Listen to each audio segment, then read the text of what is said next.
Savez-vous qu'il y a des prières qui ne plaisent pas à Dieu? Bien-aimés dans le Seigneur, bonjour ou bonsoir partout où vous vous trouvez dans le monde. Je suis votre humble servante Oldia Chikayat, chantre de l'Éternel. Oui, bien-aimés, il y a des prières qui ne plaisent pas à Dieu. Même si vous roulez par terre, même si vous jeûnez, même si vous faites de nombreux sacrifices, il y a des prières qui ne plaisent pas à Dieu. Ce n'est pas parce que vous avez péché, non. Ce n'est pas parce que ce n'est pas le temps favorable, ce n'est pas le kairos de Dieu, ce n'est pas la saison. Non, bien-aimés. C'est simplement parce que les prières que vous faites ne sont pas dans l'intérêt de Dieu. Dieu ne trouve pas son intérêt là-dedans. Dieu ne trouve pas son besoin là-dedans. Par la grâce de Dieu, j'ai pris 2 exemples dans la Bible. Des personnes qui ont compris ce que c'est que le besoin de Dieu, ce que c'est que le cœur de Dieu, ce que c'est que l'intérêt de Dieu. Et qui ont fait des prières selon l'intérêt de Dieu. Comme premier exemple, nous avons le roi Salomon. Vous lirez chez vous 1 Roi 3, le verset 9 jusqu'au verset 13. Salomon a demandé une seule chose à Dieu. Il a demandé la sagesse, afin de discerner le bien et le mal, afin de bien prendre soin du peuple que Dieu lui a confié. Voyez-vous, c'est un roi. Au lieu de demander des choses pour son besoin, au lieu de demander d'avoir un grand pouvoir, d'avoir beaucoup d'argent, une grande richesse, mais il a demandé la sagesse. Au lieu de demander une grande renommée, il a demandé la sagesse.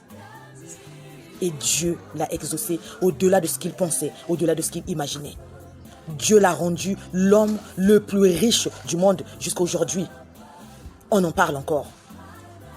Oui, jusqu'à aujourd'hui, on parle des mines de diamants du roi Salomon. Parce qu'il avait touché le cœur de Dieu par sa prière.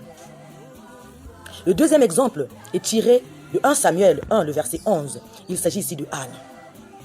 Quand Anne se lamentait, quand Anne cherchait un fils, en se lamentant, en se plaignant, en étant dans la tristesse, le découragement, elle ne voyait pas être exaucée.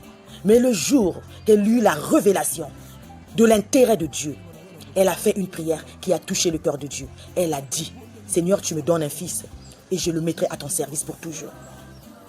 Dieu était touché et Anne a été exaucée. Samuel est né. Bien aimé, parce que Anne avait eu la révélation que Dieu avait besoin d'un fils, que Dieu avait besoin d'un prophète, que Dieu avait besoin d'un juge. Et elle a fait cette prière sous la révélation du Saint-Esprit. Elle a touché le cœur de Dieu. Quelles sont les prières que vous faites, bien-aimés? Est-ce que vos prières sont dans l'intérêt de Dieu? Toi qui es deuxième femme, qui cherche à voir le foyer de l'autre, est-ce que tes prières sont dans l'intérêt de Dieu? Toi qui veux avoir des enfants, est-ce que ta prière est dans le besoin de Dieu? Toi qui cherches le travail, qui est dans le chômage, est-ce que tes requêtes sont dans l'intérêt de Dieu? Toi qui cherches une voiture, est-ce que ta prière, ta requête est dans l'intérêt de Dieu? Est-ce que c'est pour aller proclamer l'évangile? Tu connais toi-même la réponse. Nous avons besoin d'avoir la révélation du besoin de Dieu afin de prier dans la volonté de Dieu. Et pour cela, nous avons besoin du Saint-Esprit. Bien-aimés, demandons au Saint-Esprit de nous révéler le besoin de Dieu, l'intérêt de Dieu, afin que nos prières soient exaucées, afin que nos prières soient conformes à sa volonté. Que Dieu vous bénisse.